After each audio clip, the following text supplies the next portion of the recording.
Ya he escuchado todo lo que me has dicho. Tus palabras son unas que yo jamás había oído. Y por ser tan preciso, ahora pues te mando yo.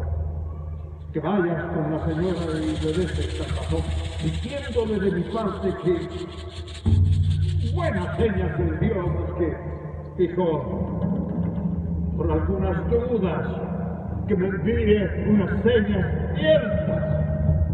Y así se las pido. Unas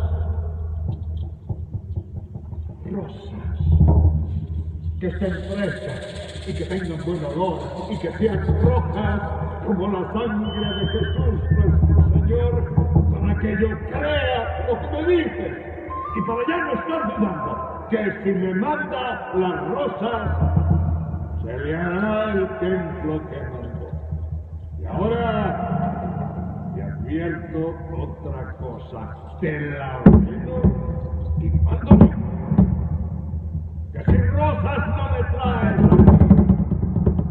No vuelvas a este palacio a entrar, porque te mando.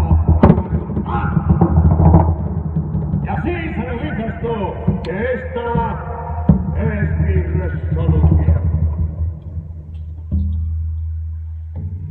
Como usted lo mande, señor, así mismo lo haré yo.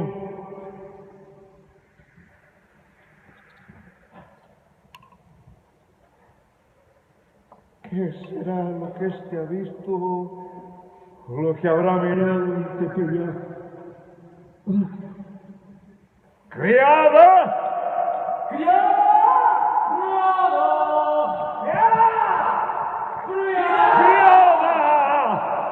Venga. Sin que el indio lo sepa. Vaya espiando a ver con quién platica, a dónde va o lo que él mira.